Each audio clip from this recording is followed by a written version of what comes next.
America का एक president Coolidge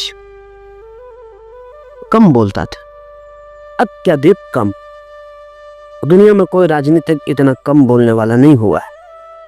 कोई मरने के वर्ष भर पहले किसी मित्र ने उससे पूछा कि कूलिज, इतना कम बोलते हो, इतना कम बोले हो जिंदगी भर, कारण क्या है? तो कूलिज ने कहा, जो नहीं बोला है उसके लिए दंड कभी नहीं मिलता। जो नहीं बोला है उसके लिए कभी पछताना नहीं पड़ता। जो बोला है उसके लिए बहुत पछताना पड़ा।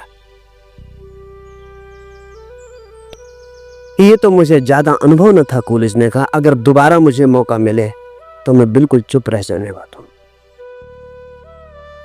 ये तो अनुभव न था ज्यादा, अनुभव से धीरे धीरे सीखा। लेकिन अब मैं कह सकता हूं कि जो बोला उसके लिए दंड पाया सदा, जो नहीं बोला उसके लिए कोई पीड़ा मुझे नहीं झेलनी पड़ी। शायद आप सोचते होंगे किसी को गाली दे दी होगी उससे दंड पाया। नहीं, गाली से तो दंड मिल ही जाता है, टू ऑब्वियस, साफ ही है। नहीं, जब किसी से कहा कि मैं तुम्हें प्रेम करता हूं उसके भी दंड भोगने पड़ते। असल में शब्द दिया, नाम दिया कि दंड होगा, क्योंकि हमने वस्तु बनाई जहां की वस्तु नहीं थी, जहां की तरल व्यक्तित्व था, जहां की तरल प्रवाह था, वहां हमने ठोक के नदी की बीच धार में दीवार खड़ी करने की कोशिश की। अब तकलीफ होगी, अब पीड़ा होगी, जीवन प्रवाह की तरह बहना चाहेगा और हमारे ठोके गए नाम के तख्ते अड़चन डालेंगे। और जीवन बड़ा है, कोई तख्ता नाम का ठोका हुआ टिकेगा नहीं, बहा के ले जाएगा, लेकिन तब पीछे पीड़ा का दंश और पश्चाताप और विषाद छूट जाता। लाओस से कहता है, नाम ही मत देना, नाम दिया कि वस्तुएं पैदा हो जा। एक क्षण को सोचें कि अगर अचानक ऐसी घटना घट जाए कि हम यहां इतने लोग बैठे हैं और हम सब भाषा भूल जाएं, एक घंटे भर के लिए, तो जमीन आसमान में कोई फर्क होगा? तो अंधेरे और प्रकाश में कोई फर्क होगा? तो आप में और पड़ोसी में कोई फर्क होगा? तो हिंदू और मुसलमान भिन्न होंगे? तो स्त्री और पुरुष में फासला होगा? अगर एक घंटे को हम सारी भाषा भूल जाएं, तो सारे फासले भी तत्काल घंटे भर के लिए गिर जाएंगे। एक अनूठा ही जगत होगा, विस्तार से भरा हुआ, जहां कोई सीमा ना होगी, जहां चीजें फैलती तो होंगी लेकिन रुकती ना हो।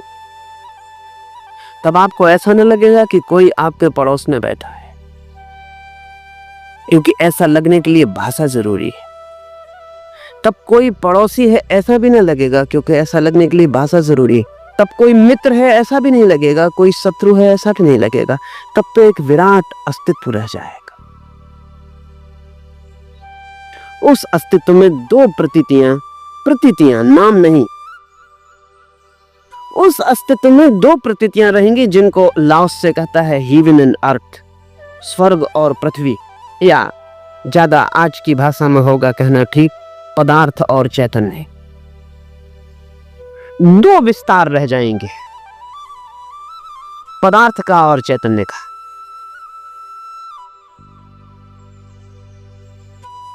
ये प्रतीति होगी, ये भी नाम नहीं होगा,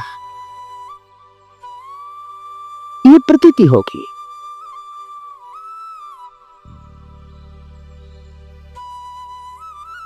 से सारे नाम वस्तुओं के, वस्तु पदार्थ भी हो सकती है, वस्तु व्यक्ति भी हो सकता है। अगर हम व्यक्ति को नाम देंगे तो वो भी वस्तु हो जाता है, अगर हम पदार्थ को नाम देंगे तो वो भी वस्तु हो जाता है।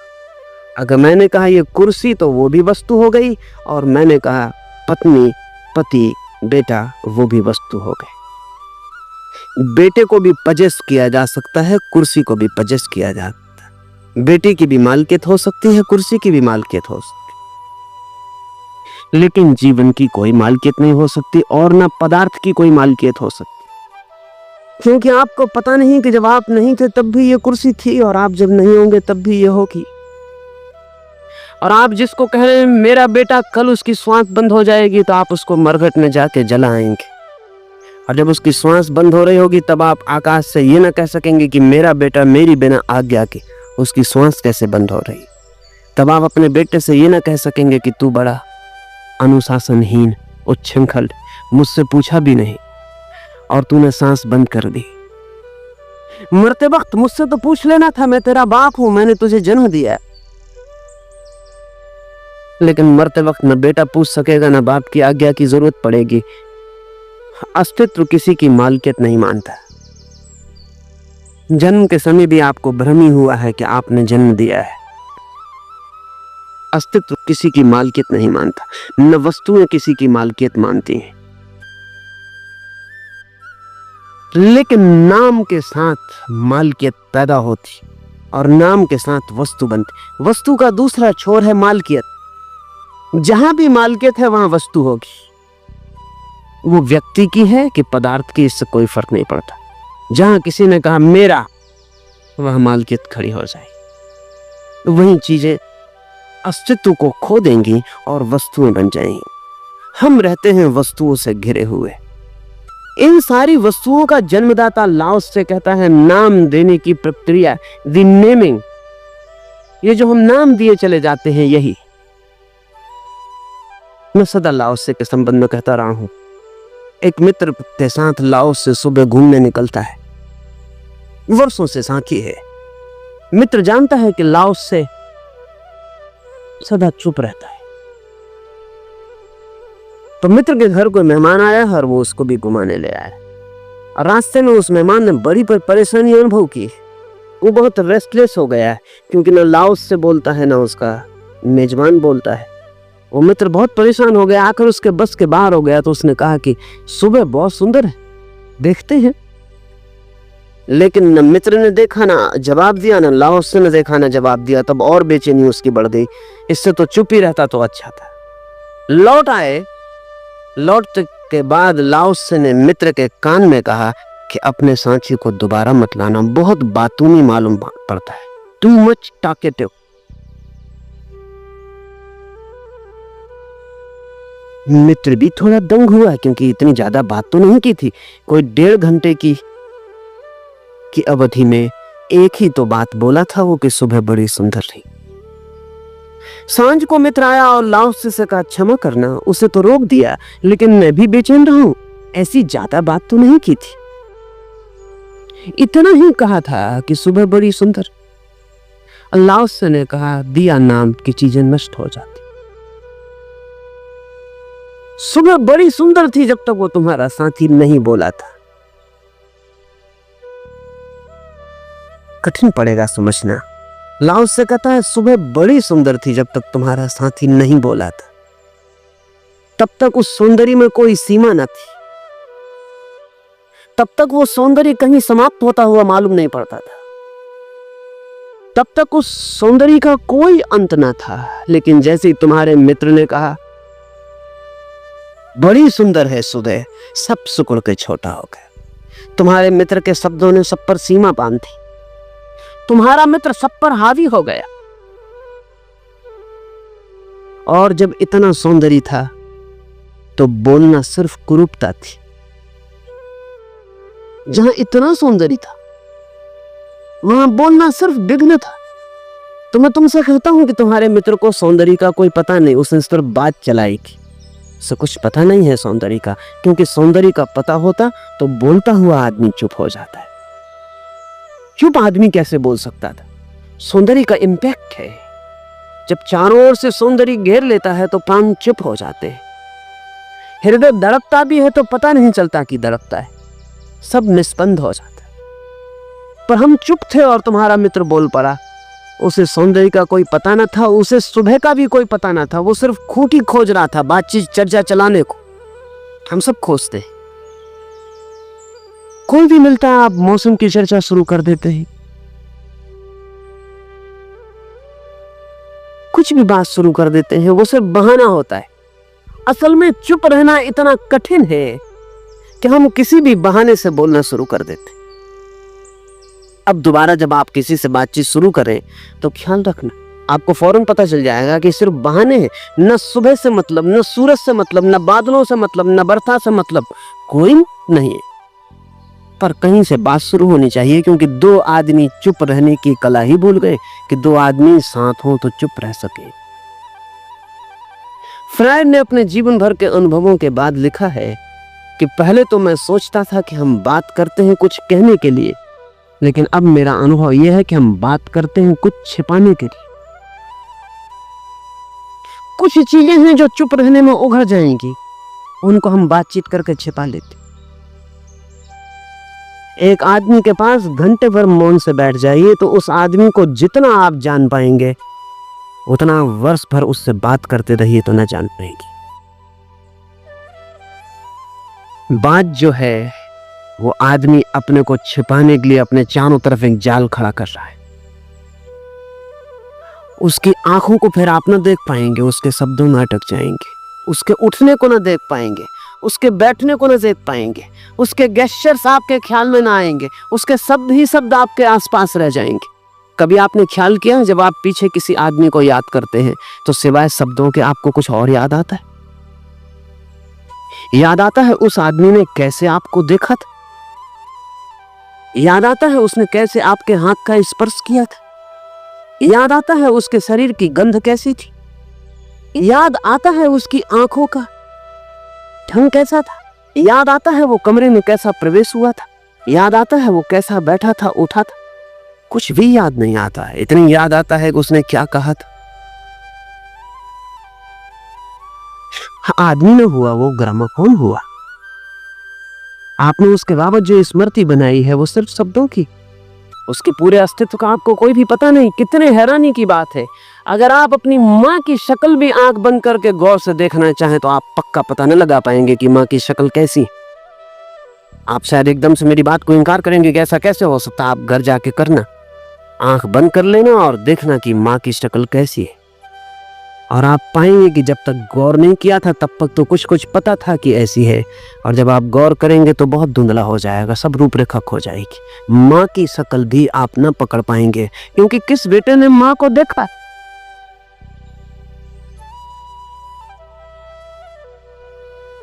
और अगर याद भी आएगी तो किसी फोटोग्राफ के कारण याद आएगी, माँ की वजह से नहीं आएगी। कोई चित्र की वजह से याद आ सकती, आपके घर में कोई चित्र लटका है वो याद आ जाएगा, लेकिन फर्क समझना, आप माँ मौजूद थी वो याद नहीं आती है। उसके खून से बड़े हुए हैं, उसकी गोदी में उठे हैं, उसके साथ दौड़े, बैठे हैं, बात की है, सब किया है, वो याद नहीं आती है। तस्वीर जो घर में लटकी है वो याद आती। तस्वीर एक वस्तु है, माँ एक व्यक्ति, लेकिन व्यक्ति याद नहीं आता और तस्वीर याद आती। क्या कारण क्या होगा? असल में हम जीवित के संपर्क से बचते रहते हैं, खुद भी, और दूसरा भी हमारे जीवित को न जान ले उसको भी बचाते रहते हैं। ये सारी जिंदगी एक बचाव है, और भाषा बड़ी कुशलता से बचाने का इंतजाम करती थी। एक फ्रेंच वैज्ञानिक 12 वर्षों तक साइबेरिया में एस्किमोस के बीच में रहा। 12 वर्ष लंबा वक्त है, और एस्किमो इस पृथ्वी पर उन थोड़ी सी कौमों में से एक है जो भाषा के कारण अभी भी पागल नहीं हुए। एस्किमो दिन में 10-5 शब्द बोले तो काफी।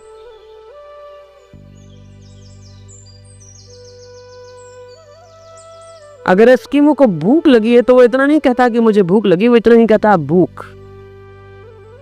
और कहने पर जोर कम होता है, उसका हाथ कहता है भूख, उसकी आंख कहती है भूख, उसका पूरा शरीर कहता है भूख।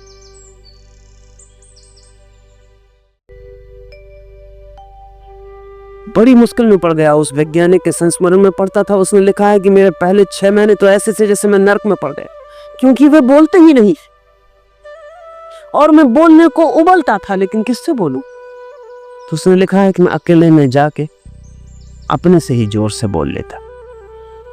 आप सब भी अपने से अकेले में बोलते। रास्ते पे चलते हुए लोगों को देखो, करीब करीब सब अपने से बातचीत करते चले जा। कभी कभी तो बातचीत गर्मा गर्मी की भी हो जाती, अकेले ही। हाथ पैर तक हिल जाते, सिर्फ झटका दे देता है, इशारे हो जाते, और हर आदमी अपने से भीतर बात करने में लगा है। बाहर आप बात कर रहे हैं, भीतर आप बात कर रहे हैं। एक क्षण का अवकाश नहीं कि नाम से आप हट जाएं, शब्द से आप हट जाएं और अस्तित्व में आपकी गति हो जाए। लेकिन 6 महीने तकलीफ तो बहुत थी उस वैज्ञानिक को। 6 महीने के बाद उसे बड़े अनूठे अनुभव होने शुरू हुए। पहली दफे जिंदगी में शब्दहीन गैप, शब्दहीन अंतराल आने लगे, और तब उसे पता चला कि एस्किमो किसी और ही दुनिया में रह रहे हैं।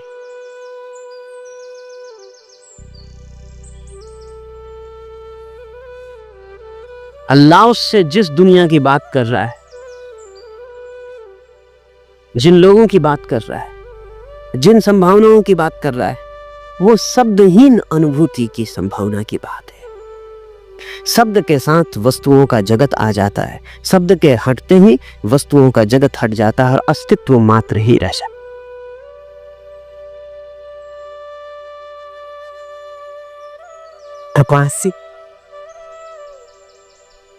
भगवानसी अनाम की इस मौन अनुभूति को स्वर्ग और पृथ्वी या चेतना व पदार्थ ऐसा द्वैत मूलक नाम क्यों दिया गया है? अद्वैत की अभिव्यक्ति क्यों नहीं की गई है? अभिव्यक्ति द्वैत की ही हो सकती है, अद्वैत अनभिव्यक्त रह जाता है। तो जो अधिकतम किया जा सकता है वो 2, बोलने में। निकटतम जो सत्य के है वो 2, बोलने में। बोलने के बाहर तो एक ही रह जाता है।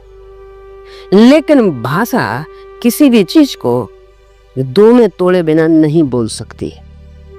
अल्लाह से बोल रहा है, लिख रहा है, तो जो न्यूनतम भूल हो सकती है वो कर रहा है। इससे ज्यादा ठीक बात नहीं हो सकती। और अगर हमें इसे भी इनकार करना हो तो भी शब्द का ही उपयोग करेंगे। तो हम कहेंगे अद्वैत, 2 नहीं, लेकिन फिर भी हमें 2 का तो उपयोग करना ही पड़ेगा। नहीं कहने के लिए भी कहना पड़ेगा 2 नहीं। वो 2 तो हमारा पीछा करेगा ही। जब तक हम बोलने की चेष्टा करेंगे 2 हमारा पीछा करेगा ही। बोलना छोड़े तो 1 रह जाता है। हम कह सकते हैं कि हम 1 ही क्यों ना बोले, लेकिन हमें ख्याल नहीं है। जब आप बोलते हैं 1, तब तत्काल 2 का ख्याल पैदा हो जाता है। ऐसा आदमी खोजना मुश्किल है जो बोले 1 और 2 का ख्याल पैदा न करवाते, और जो बोले 1 उसको भी 2 का ख्याल तत्काल पैदा हो जाता। असल में 1 का कोई अर्थ ही नहीं होता अगर 2 ना होते। 1 सिर्फ 2 तक पहुंचने की सीढ़ी का काम करता है और कुछ भी नहीं। लाओस से 2 शब्दों का प्रयोग कर रहा है, इसीलिए कि शब्द में अधिकतम जो कहा जा सकता है वो 2। अनेक को घटा घटा के 2 तक लाया जा सकता है। फिर उसके पार तो निशब्द का जगत है। उसके पार तो इतना भी नहीं कहा जा सकता है जितना लाओस से कह रहा है। यह भी नहीं कहा जा सकता कि वो एक अनाम है। उस एक के लिए अभिव्यक्ति नहीं दी जा सकती। जो भी हम कहेंगे कहते ही 2 बन जाता है। करीब करीब ऐसा है जैसे हम पानी में एक लकड़ी को डालते ही वो तिरछी हो जाती। होती नहीं, दिखाई पड़ती। हो जाती तो इतना उपद्रव न था, तो वो भी सत्य हो जाता कि लकड़ी तिरछी हो गई। होती नहीं, दिखाई पड़ती। बाहर निकालते हैं फिर 1 हो जाती। हो नहीं जाती, वो 1 थी ही। फिर पानी में डालते हैं वो फिर तिरछी हो जाती। और जिस आदमी ने 1000 दफे पानी में डाल के देख ली है, वो जब 1001वीं बार फिर पानी में डालता है तो वो ये आशा न रखे कि मैं इतना अनुभवी हो गया, अब मुझे तिरछी न दिखाई पड़ेगी। तिरछी तो दिखाई पड़ेगी ही। अनुभव केवल इतना ही फायदा देगा कि वो आदमी मानेगा नहीं कि तिरछी, दिखाई तो तिरछी ही पड़ेगी। जैसे पानी में डालते ही रेडिएशन का नियम बदल जाता है। किरणों की गति बदल जाती है, इसकी लकड़ी तिरछी दिखाई पड़ने लगती है, वैसे ही भाषा में सत्य को डालते ही रेडिएशन बदल जाता है। और एक बताने वाला शब्द भी डालिए भाषा में, तत्काल तिरछा होकर दो की सूचना देने लगता है। लाओ त्से को भी पता है कि जो मैं कह रहा हूं वो द्वैत है, लेकिन कोई उपाय नहीं। लाओ त्से भी कहेगा तो द्वैत का ही उपयोग करना पड़ेगा। इतनी कठिनाई है कि अगर लाओ त्से चुप भी रहे और चुप रह के भी कहना चाहे तो भी द्वैत हो जाएगा। अभिव्यक्ति की चेष्टा द्वैत बना देगी। समझे, बहुत मौके पर ऐसा हुआ है। शेख फरीद के पास कोई गया है और उससे पूछता है कि मुझे कुछ कहो, लेकिन वही कहना जो सत्य है, जरा सा भी असत्य न हो। मुझे तो तुम उसी सत्य को बताना। संतों ने जिसकी तरफ इशारा किया है और कहा है कि बताया नहीं जा सकता, तुम मुझे वही सत्य बता दो जो निशब्द है। फरीद ने क्या कहा? फरीद ने कहा, जरूर बताऊंगा, तुम अपने प्रश्न को इस भांति बना के लाओ कि शब्द उसमें न हो। तुम निशब्द में पूछोगे, मैं निशब्द में उत्तर दे दूंगा, लेकिन तुम मेरे साथ जाति मत करो कि तुम शब्द में पूछो और मैं निशब्द में उत्तर दूं। तुम जाओ, तुम निशब्द बनो लाओ अपने प्रश्न को, मैं वायदा करता हूं कि निशब्द में उत्तर दूंगा।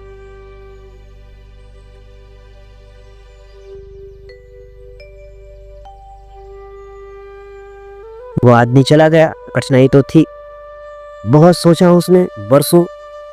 कभी कभी फरीद उसके गांव से निकलता था तो उसके दरवाजे खटखटाता था। क्यों भाई, क्या हुआ तुम्हारे सवाल का? बना पाए अब तक कि नहीं बना पाए? आदमी कहता, बहुत कोशिश करता हूं लेकिन प्रश्न बनता नहीं बिना शब्द के। और कोशिश करो, फरीद कहता था। जब तुम्हारी कोशिश पूरी हो जाए और तुम बना लो निशब्द प्रश्न तो आ जाना मेरे पास, मैंने उत्तर तैयार रखा है। वो आदमी भी मर गया, फरीद भी मर गया। न वो आदमी कभी फरीद के पास गया, न कभी वो फरीद का सवाल किसी को सुनने मिला। मरते वक्त किसी ने फरीद से पूछा कि वो तैयार उत्तर आपके पास है, वो आदमी तो आते ही नहीं, हम सब सुनने को उत्सुक है, वो आप हमें बता जाएं। फरीद चुप बैठा रहा। उन्होंने कहा बता दें। फरीद चुप बैठा रहा। उन्होंने कहा बता दें, आपकी आखिरी घड़ी है, कहीं उत्तर आपके साथ में चला जाए। फरीद ने कहा कि मैं बता रहा हूं, मैं मौन हूं, यही मेरा उत्तर। लेकिन अगर मैं इतना भी कहूं कि मैं मौन से बता रहा हूं तो उससे द्वैत पैदा होता है, क्योंकि उसका मतलब होता है मौन से बताया जा सकता है, बिना मौन के नहीं बताया जा सकता। डुअलिटी खड़ी हो जाती, डिस्टिंक्शन पैदा हो जाता है, भेद निर्मित हो जाता है। इसलिए तुम मुझसे ये मत कहलवाओ कि मैं मौन से बता रहा हूं, मैं मौन हूं और तुम समझ लो। शब्द मत उठाओ। पर अकेले मौन से कैसे समझा जा सकता है? लाओ त्से ने ये अकेली एक ही किताब लिखी, और ये उसने लिखी जिंदगी के आखिरी हिस्से। उसने कोई किताब कभी नहीं लिखी, और जिंदगी भर लोग उसके पीछे पड़े थे। साधारण से आदमी से लेकर सम्राटों तक ने उससे प्रार्थना की थी कि लाओ त्से अपने अनुभव को लिख जाओ। लाओ त्से हंसता और टाल देता, और लाओ त्से कहता, कौन कब लिख पाया है, मुझे उस नासमझी में मत डाले। पहले भी लोगों ने कोशिश की है, जो जानते हैं वो उनकी कोशिश पे हंसते हैं क्योंकि वो असफल हुए, और जो नहीं जानते हैं वो उनकी असफलता को सत्य समझ के पकड़ लेते। मुझसे ये भूल मत करवाएं, जो जानते हैं वो मुझ पे हंसेंगे कि देखो लाओ त्से भी वही कर रहा है। जो नहीं कहा जा सकता उसे कह रहा है, जो नहीं लिखा जा सकता उसको लिख रहा। नहीं, मैं ये ना करूंगा। लाओ त्से जिंदगी भर टालता रहा। मौत करीब आने लगी तो मित्रों का दबाव और शिष्यों का आग्रह भारी पड़ने लगा। लाओ त्से के पास सच में संपदा तो बहुत थी, बहुत कम लोगों के पास इतनी संपदा रही, बहुत कम लोगों ने इतना गहरा जाना और देखा है। तो स्वाभाविक था आसपास के लोगों का आग्रह भी उचित और ठीक ही था कि लाओ त्से लिख जाओ। जब आग्रह बहुत बढ़ गया और मौत आती दिखाई ना पड़ी और लाओ त्से मुश्किल में पड़ गया, तो एक रात निकल भागा उन लोगों की वजह से जो पीछे पड़े थे कि लिखो, बोलो, कहो। सुबह शिष्यों ने देखा कि लाओ त्से की कुटिया खाली है, पक्षी उड़ गया, पिंजरा खाली पड़ा है। वो बड़ी मुश्किल में पड़ गए। सम्राट को खबर की गई और लाओ त्से को देश की सीमा पर पकड़ा गया। सम्राट ने अधिकारी भेजे और लाओसे को रुकवाया। चुंगी पर देश की जहां चीन समाप्त होता था, और लाओसे से कहा कि सम्राट ने कहा है कि चुंगी दिए बिना जा ना सकोगे बाहर से। तो लाओसे ने कहा कि मैं कुछ ले ही नहीं जा रहा हूं जिस पे चुंगी देनी पड़े। मैं कोई कर चुका हूं, मैं कुछ ले नहीं जा रहा हूं। सम्राट ने खबर भिजवाई कि तुमसे ज्यादा संपत्ति इस मुल्क के बाहर कभी कोई आदमी लेकर नहीं भागा। रुको चुंगी नाके पर, और जो भी तुमने जाना है लिख जाओ। ये किताब उस चुंगी नाके पर लिखी गई थी। वो लिख जाओ तो मुल्क के बाहर निकल सकोगे, अन्यथा मुल्क के बाहर नहीं निकल सकोगे। मजबूरी में पुलिस के पहरे में ये किताब लिखी गई थी। लाओसे ने कहा ठीक है, मुझे जाना ही है बाहर, तो मैं कुछ लिखे जाता हूँ। ये ताओ ते किंग अनोखी किताब है, इस तरह कभी नहीं लिखी रही कोई किताब। भाग रहा था लाओसे इसी किताब को लिखने से बचने के लिए। निश्चित कठोरता लगती है सम्राट ने की, लेकिन दया भी लगती है। ये किताब न होती, अल्लाह से जैसे और लोग भी हुए हैं जो नहीं लिख गए, लेकिन जो नहीं लिख जाते उससे भी तो क्या फायदा होता है। जो लिख जाते हैं उससे भी क्या फायदा होता है। जो नहीं लिख जाते उन पर कम से कम विवाद नहीं होता। जो लिख जाते हैं उन पर विवाद होता है। जो लिख जाते हैं उनके एक एक शब्द की हम विचार करते हैं कि क्या मतलब, और मतलब शब्द के बाहर।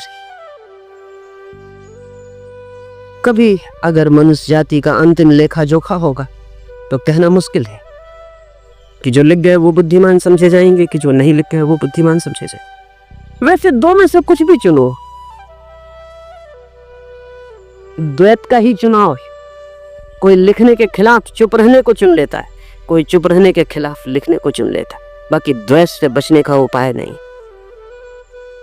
तो लाओसे जब शब्द का उपयोग करेगा तो द्वैत आ जाएगा, इसलिए उसने जान के कहा कि वो अनाम पृथ्वी और स्वर्ग का जनक है, और वो नामधारी वस्तुओं का मूल स्रोत है। द्वैत निश्चित आ जाता है शब्द के साथ। लेकिन इसी आशा में लाओसे जैसे लोग शब्द का उपयोग करते हैं कि शायद शब्द के सहारे निशब्द की ओर धक्का दिया जा सके। ये संभव है क्योंकि द्वैत केवल दिखाई पड़ता है नहीं, इसलिए ये संभव है। द्वैत केवल दिखाई पड़ता है नहीं, अगर होता तब तो कोई संभावना ना थी। समझें कि हम यहाँ एक वीणा के तार को मैं छेड़ देता हूँ और छोड़ देता हूँ। ध्वनि होती है पैदा इस भवन में, गूंजती है आवाज, फिर धीरे धीरे आवाज शून्य में खोने लगती। क्या आप बता सकते हैं आवाज कब खो जाएगी और कब शून्य शुरू होगा? क्या आप कोई सीमा खींच सकेंगे जब आप कह सकें इस समय तक वीणा का स्वर गूंजता था और इसके आगे गूंजना बंद हो गया? क्या आप स्पष्ट रूप से ध्वनि में और निर्ध्वनि में कोई सीमा खींच सकेंगे, या कि आप पाएंगे कि ध्वनि निर्ध्वनि में खोती चली जाती, शब्द शून्य बनता चला जाता है? अगर एक वीणा के छेड़े गए तार के साथ आप अपने मन के तार को बंधाकर बैठ जाएं और जैसे जैसे तार की छेड़ी हुई ध्वनि शून्य में गिरने लगे, आप भी उसके साथ उतने ही मौन में गिरने लगे, तो थोड़ी ही देर में आप पाएंगे कि ध्वनि के सहारे आप निर्ध्वनि में पहुंच गए, शब्द के सहारे आप निशब्द में पहुंच गए। इस आशा में ही लाओसे या बुद्ध या महावीर या कृष्ण या क्राइस्ट बोलते, इस आशा में ही कि शायद उनके शब्द के सहारे से आपको वो धीरे से निशब्द में ले जा सके। एक उपाय की भांति बुद्ध निरंतर कहते थे कि मैं जो भी बोलता हूं वो उसे कहने के लिए नहीं जो है, तुम्हें वहां तक पहुंचाने के लिए। उसे कहने के लिए नहीं जो है, क्योंकि वो तो नहीं कहा जा सकता, लेकिन तुम्हें वहां तक पहुंचाया जा सकता है जहां वो है। शायद मेरे शब्दों की आवाज सुनकर तुम उस तरफ की यात्रा पर निकल जाओ, उस आयाम में, उस दिशा में तुम्हारा मुंह फिर जाए, तो शायद किसी दिन तुम उस महागड्ढ में, उस अबिस में गिर जाओ, उस अतल में गिर जाओ जहां उस परम का साक्षात्कार है। लेकिन द्वैत तो सभी की भाषा में आ जाएगा। बुद्ध संसार और निर्वाण की बात करते हैं, द्वैत हो गया। महावीर पदार्थ और आत्मा की बात करते हैं, द्वैत हो गया। ये तो खैर, लेकिन महावीर तो कहते हैं कि ठीक है, द्वैत को मैं मान के चलता हूँ। शंकर तो द्वैत को मान के नहीं चलते, लेकिन माया और ब्रह्म की बात किए बिना काम नहीं चलता है। शंकर तो कहते हैं दो नहीं है, फिर भी माया की बात और ब्रह्म की बात तो करनी ही पड़ती, क्योंकि अगर दो नहीं है तो शंकर लोगों से क्या कह रहे हैं? फिर किस चीज से छूटना है अगर दो नहीं है? किस चीज से मुक्त होना है अगर दो नहीं? अगर ब्रह्म ही है तो हम सब ब्रह्म हैं ही। अब जाना कहाँ, अब पहुंचना कहाँ है, अब करना क्या है? तो शंकर को भी कहीं से तो छुड़ाना पड़ता है। कुछ है जो छोड़ने जैसा है, अज्ञान है, माया है, अविद्या है, फिर दो खड़े हो जाते। शंकर बड़ी मुश्किल में पड़े रहे, क्या करें? महावीर ने इसलिए सुस्पष्ट कहा कि दो है, मान के चले, क्योंकि जब दो मिल जाएंगे तब तुम खुद ही जान लोगे कि एक है। उसकी चर्चा हम ना करें, हम दो की ही चर्चा करें। हम दो की ही चर्चा में से वहां ले चलें जहां दोनों गिर जाते। शंकर ने कहा हम उसकी ही चर्चा करेंगे जो एक है, लेकिन कठिनाई में पड़ गए और दो की चर्चा करनी पड़ी। जिन्होंने दो की चर्चा की है उनको भी एक का इशारा करना पड़ा है। बुद्ध इतना कहते हैं संसार छोड़ो, निर्वाण पाओ, और आखिरी वचन में कहते हैं संसार और निर्वाण एक ही। बहुत चौंका गए। बुद्ध का ये वचन 2000 साल तक बेचैनी का कारण रहा है बौद्ध भिक्षु और साधक के लिए। संसार ही निर्वाण, इससे ज्यादा कठिन बात और क्या होगी? अगर संसार ही निर्वाण, तो फिर जाना कहां है? फिर छोड़ना क्या है? फिर पाना क्या है? तो कुछ तो बुद्ध के पंथ हैं जो इनकार करते हैं कि ये वचन बुद्ध का ना होगा, क्योंकि बुद्ध तो कहते हैं छोड़ो संसार पाओ निर्वाण। ये दोनों को एक वो कैसे कहेंगे? इनकार ही करते हैं कि वचन बुद्ध का नहीं होगा। लेकिन जो जानते हैं वो कहते हैं यही वचन बुद्ध का है, बाकी और छोड़े भी जा सकते हैं। जब बुद्ध ने जाना होगा तब संसार और निर्वाण में कोई भी फर्क नहीं रह जाता। तब शरीर और आत्मा में भेद नहीं, तब माया और ब्रह्म एक है, और तब बंधन और स्वतंत्रता एक ही चीज के दो रूप है। बंधन और स्वतंत्रता। पर ये अनुभव, अभिव्यक्ति तो तत्काल दो बन जाएगी। अभिव्यक्ति देने के लिए लाओस से कहता है पृथ्वी और स्वर्ग, पदार्थ और चेतना। भगवान श्री, कल कहा गया है कि जिसे नाम दिया जा सके वह सनातन व अविकारी सत्य न होगा, लेकिन परम सत्य को दिए गए नाम काम चलाऊ है, और नाम सुमिरन की साधना से भी लोग अनाम को उपलब्ध हुए हैं। कृपया समझाएं कि अविकारी नाम से यात्रा प्रारंभ करके विकारी नाम से यात्रा प्रारंभ करके अविकारी अनाम को उपलब्ध क्यों नहीं किया जा सकता? लाओस से छलांग को पसंद करता है, सीढ़ियों को नहीं। ऐसे तो सीढ़ी भी छोटी छलांग है। जब आप सीढ़ी भी चढ़ते हैं तब भी सीढ़ी क्या चढ़ते हैं, छोटी छोटी छलांग लेते हैं, 20 हिस्सों में बांट देते हैं। कोई आदमी 20 हिस्सों की सीढ़ी को इकट्ठी छलांग लेता, एक छलांग में 20 सीढ़ियों वाले हिस्से को कूद जाता। अगर हम कहना चाहें तो ये भी कह सकते हैं कि वो आदमी बड़ी सीढ़ी बनाता है। छलांग न कहना चाहें तो कोई अड़चन नहीं, हम कह सकते हैं कि वो आदमी 20 सीढ़ी की एक ही सीढ़ी बनाता है। एक आदमी उसी हिस्से को 20 टुकड़ों में तोड़ के सीढ़ी पर चढ़ता है। हम ऐसा भी कह सकते हैं कि वह आदमी 20 छलांग लेता है। आदमी आदमी पर निर्भर है, साहस साहस पर निर्भर है। अल्लाह से छलांगवादी है। वो कहता है कि जिसे छोड़ना ही है उसे पकड़ना ही क्यों। विकारी से निर्विकारी तक जाना है, छोड़कर ही जाया जा सकता है। छोड़ दो और पहुंच जाओ। जो सीढ़ीवादी हैं, जो ग्रेजुअल प्रोग्रेस की धारणा रखते हैं, जैसा कि आमतौर से नाम स्मरण वाले साधक और संत हुए हैं, जैसे मीरा है या चैतन्य है, ये भी वहीं पहुंच जाते हैं जहां लाओस से पहुंचता है। लेकिन वो कहते हैं छोड़ना है जरूर कि, लेकिन धीरे धीरे छोड़ना है। एक एक सीढ़ी छोड़ते चलेंगे। तब जैसे नानक हुए हैं, वो सब सीढ़ी, तो नानक कहते हैं पहले जाप शुरू करो, नाम स्मरण शुरू करो, और कहे चले जाते हैं कि उसका कोई नाम नहीं, उसका कोई नाम नहीं।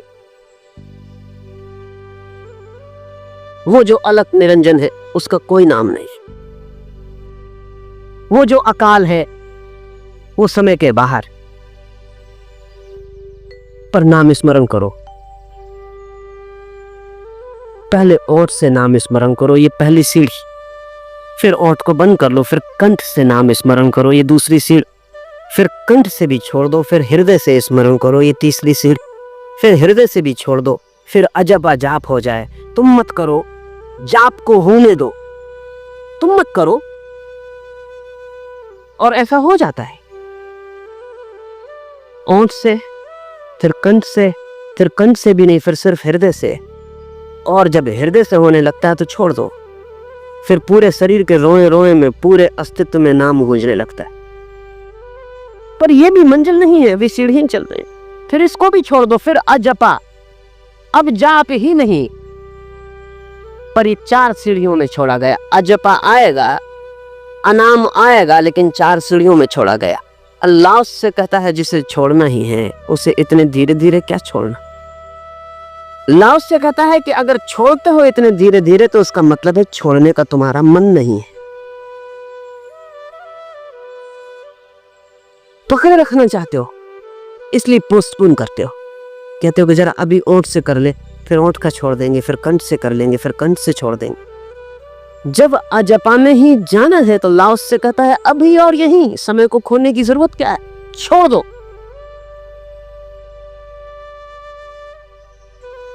छलांग, जंप। लेकिन जरूरी नहीं है कि लाओस से जैसा कहता है वैसा सभी को सुगम हो। कभी कभी तो छुड़ाने के लिए धीरे धीरे ही छुड़ाना पड़ता है।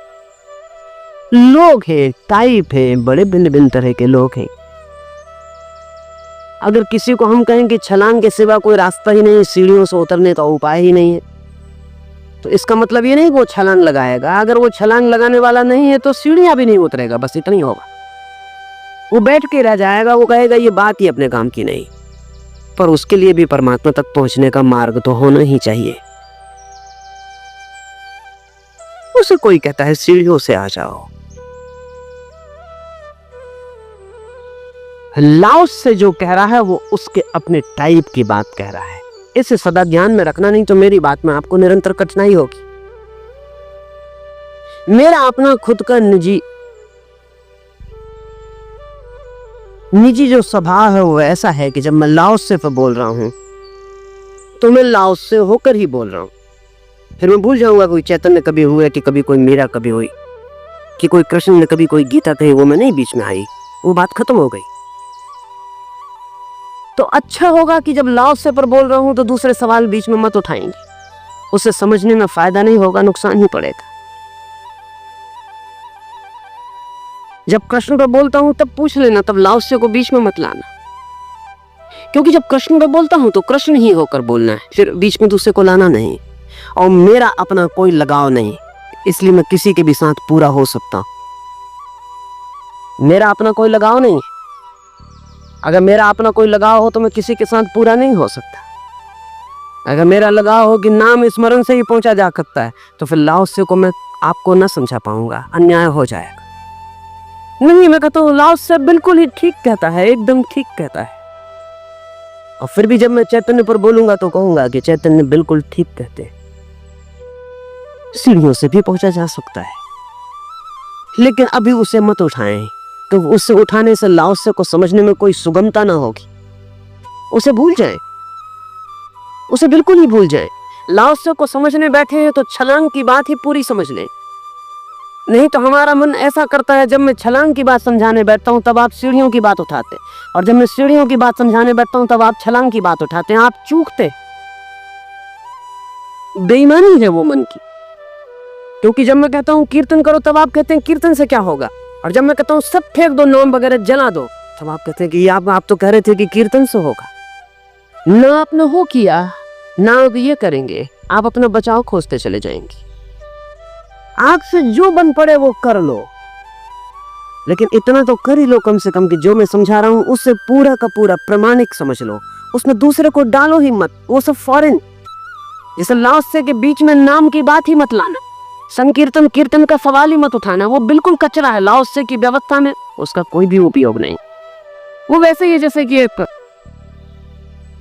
एक बैलगाड़ी के चाक को उठा के कार में लगाने की कोशिश में कोई लग जाए। ऐसा नहीं कि बैलगाड़ी नहीं चलती, बैलगाड़ी बराबर चलती है। उल्टा भी नहीं होगा, कार के चक्के को भी बैलगाड़ी में लगाने मत चले जाना। ऐसा नहीं तो वो नहीं चलता है, वो भी चलता है। एक सिस्टम अपने भीतर गतिमान होती है, अपने बाहर व्यर्थ हो जाती। लाओत्से के लिए सब बेमानी है, और लाओत्से ठीक कहता है, गलत नहीं कहता। असल में ठीक इतना बड़ी बात है, सत्य इतना बड़ा है कि वो अपने से विपरीत सत्यों को संभाल लेता है। सत्य इतना बड़ा है कि वो अपने से विपरीत को भी मेहमान बना लेता है। असत्य बहुत छोटा होता है, वो अपने से विपरीत को मेहमान नहीं बना सकता। सत्य के भवन में, जैसा कि जीसस ने कहा है कि मेरे प्रभु के मकान में बहुत कक्ष, there are many mansions in my Lord's house, बहुत कक्ष है मेरे प्रभु के मकान। और एक एक कक्ष इतना बड़ा है कि एक कृष्ण के लिए, एक बुद्ध के लिए, एक महावीर के लिए, एक लाओत्से के लिए, और इस तरह के 1000 लोग हो तो उनके लिए एक कक्ष काफी है, एक एक के लिए। वो सभी कक्ष प्रभु के मंदिर के कक्ष। लेकिन जब मैं तुम्हें लाओत्से के कक्ष का दरवाजा बताऊं तब तुम ये मत कहना कि दरवाजा तो लाल रंग का है। कल जो कक्ष का आपने दरवाजा दिखाया था कृष्ण का, वो तो पीले रंग का था। आप तो कहते थे पीले रंग के दरवाजे से प्रवेश होगा, अब आप कहते हैं लाल रंग के दरवाजे से प्रवेश होगा। और मजा यह है कि आप पीले रंग के दरवाजे से भी प्रवेश नहीं किए थे, और अब आप पीले रंग के दरवाजे की आड़ लेके लाल रंग के दरवाजे से भी प्रवेश नहीं करेंगे। कहीं से भी प्रवेश कर जाएं, छलांग बने लगाते छलांग लगा जाएं। जिनका चित्त युवा है और साहस से भरा है वो छलांग लगा जाएं। जब डरे हुए हैं, भयभीत हैं, छलांग लगाने में पता नहीं हाथ पैर न टूट जाए, वो भी कम से कम सीढ़ियां तो उतरे हुए वहीं पहुंच जाएंगे, थोड़ी देर अबेर। लेकिन बैठे ना रह जाएं, क्योंकि बैठने वाला कभी नहीं पहुंचेगा। और ये भी मैं नहीं कहता कि हर कोई छलांग लगा जाए, क्योंकि जिसका मन लगाने का ना हो वो नहीं लगाए, क्योंकि जरूरी नहीं कि छलांग से पहुंचे ही हाथ पैर भी तोड़ ले सकता है। जरूरी नहीं है कि छलांग लगाने में कोई गौरव है। लगते हो तो लगाएं, ना लगते हो तो सीढ़ियों से उतर आए। लेकिन जिससे छलांग लगती हो वो सीढ़ियों से उतर के समय क्यों जाया करे। और ध्यान रहे, जो छलांग लगा सकता है वो सीढ़ियों पर गिर भी सकता है। सीढ़ियां बहुत छोटी पड़ेंगी उसके लिए, वो गिर सकता है, हाथ पैर तोड़ सकता है। जैसा सीढ़ियों से उतरने वाला छलांग में हाथ पैर तोड़ सकता है, वैसा छलांग लगाने वाला सीढ़ियों में हाथ पैर तोड़ सकता है। नहीं, निश्चित कर ले, अपने को समझ ले। मैं तो न मालूम कितने मार्गों की बात किए चला जाऊंगा। आपको जो दरवाजा अपने जैसा लगे आप उसमें प्रवेश कर जाना। आप इसकी फिक्र मत करना कि आगे के दरवाजे को और समझ ले। आपको जो भी समझने जैसा लगे वहां से चुपचाप प्रवेश कर जाना, और आखिर में मंदिर के बीच में पहुंच के आप पाएंगे कि और दरवाजों से प्रवेश किए लोग भी वहीं पहुंचे। किस दरवाजे से पहुंचे हैं आप, ये मंदिर के अंतर्गृह में पहुंचने पर कोई नहीं पूछता कि आप किस दरवाजे से आए, बाएं से आए कि दाएं से आए। छलांग लगा के चढ़े थे सीढ़ियां की, सीढ़ियां आसानी से चढ़े थे। मंदिर के भीतर पहुंचकर, प्रभु की प्रतिमा के निकट पहुंचकर कोई आपसे हिसाब नहीं पूछेगा कि आप धीमे आए, तेजी से आए, एक एक सीढ़ी चढ़े, दो दो सीढ़ियां छलांग लगाई, कूद कर आ गए, क्या किया, कोई नहीं पूछेगा। ना आप ही याद रखेंगे कि आप कैसे आए। मंजिल पर पहुंच गया यात्री तत्काल भूल जाता है मार्ग को। मार्ग तभी तक याद रहता है जब तक मंजिल नहीं। ये सवाल ना उठाएं, इससे लाओत्से को समझने में कठिनाई पड़ेगी। और इससे चैतन्य या मीरा को समझने में कोई सुविधा ना होगी। लाओसे को समझने चले हैं तो पूरा का पूरा आत्मसात हो जाएं। उसकी बात समझिए, वो बिल्कुल ठीक कह रहा है। कुछ लोग उसके ही रास्ते से पहुंचे, कुछ लोग उसी के रास्ते से पहुंच सकते। आप में से भी कुछ होंगे जो उसी के रास्ते से पहुंच सकते। पूरी तरह समझ लें, शायद आप ही वही हो, तो वो रस आपके मन में बैठ जाए तो रास्ता बन जाए। लेकिन हमारा मन सदा ऐसा होता है। पहले मैं लोगों को शांत बैठ के ध्यान करवा रहा था, तो वो मुझसे आके कहते थे कि इसमें तो कुछ होता नहीं, बैठे रहते। वही लोग, ठीक वही लोग, जब मैं तेजी से ध्यान करवाने लगा आके मुझसे कहने लगे कि इससे तो वो शांत बैठने वाला बहुत अच्छा था। उन्होंने ही मुझसे कहा था कि इससे कुछ नहीं होता, शांत बैठे समय खराब हो जाता। अब वो मुझसे कहते हैं कि वो बहुत अच्छा था, उसमें तो शांत बैठ के बड़ा आनंद आता था। उस वक्त उन्होंने मुझसे उल्टा कहा था, नहीं आनंद नहीं, अब इससे बचना है। तब वो उससे बच रहे थे कि इससे कुछ नहीं होता, अब वो पीछे लौट के कहते हैं कि उससे कुछ होता था, अब इससे बचना है। अगर बचते चला जाना है तब तो कोई अड़चन नहीं है। अन्यथा जब एक बात को समझने बैठे तो शेष सब बातों को भूल जाए, तब पूरे उसमें लीन हो, डूबे, शायद वो रास्ता आपके लिए रास्ता बन जाए। और कुछ पूछना हो तो पूछ ले सूत्र प्रकल। Yo apik titik. Udah pa. Titik.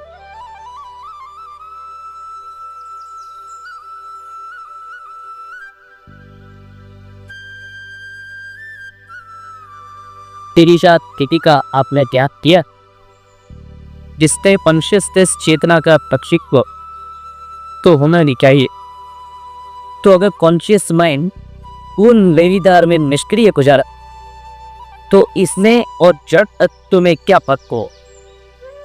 जब कुछ भी करना नहीं, सिर्फ निपट होना ही लक्ष्य हो, तो ऐसी स्थिति में और द्रुत शांति में कोई फर्क नहीं दिखता।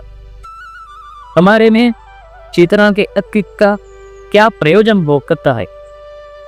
तकरी की खुशी का अस्तित्व और निर्विचार निष्क्रिय मानवी के अस्तित्व में क्या फर्क है? ना तो आपने कभी लकड़ी की कुर्सी होकर देखा और न कभी निर्विचार मनुष्य होकर देखा। दोनों में से कोई भी आपने नहीं देखा है।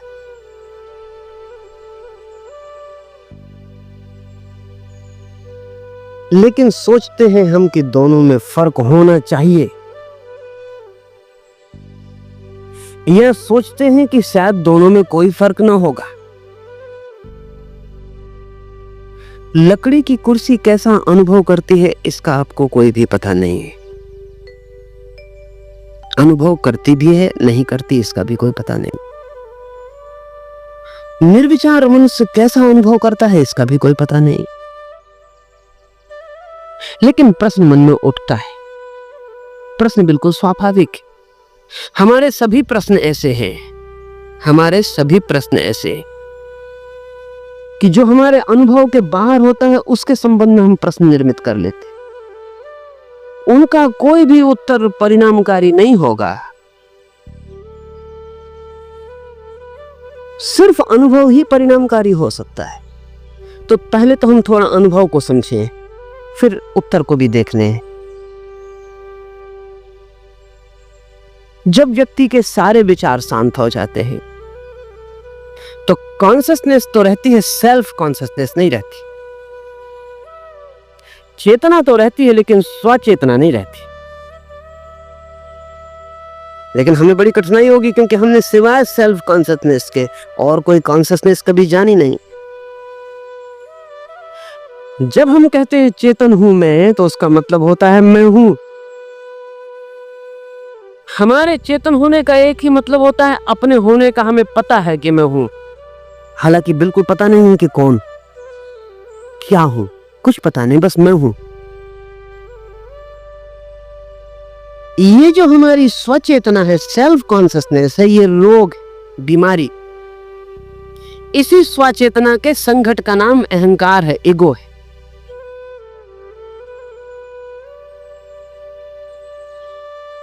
इस स्वचेतना को बढ़ाने के लिए हम हजार तरह के उपाय करते हैं।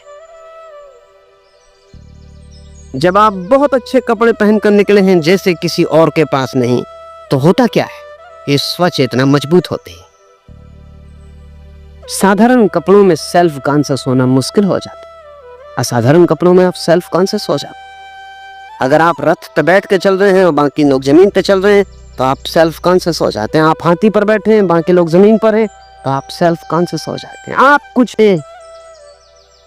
ये जो होने का सघन भाव है, ये तो रोग है, बीमारी, यही चिंता है, यही तनाव है, यही अशांति है। जिस व्यक्ति के विचार शून्य हो जाएंगे वो कॉन्शियस तो होगा, सेल्फ कॉन्शियस नहीं होगा। चैतन्य तो वो पूरा होगा, चेतना तो उसके रोए रोए में होगा।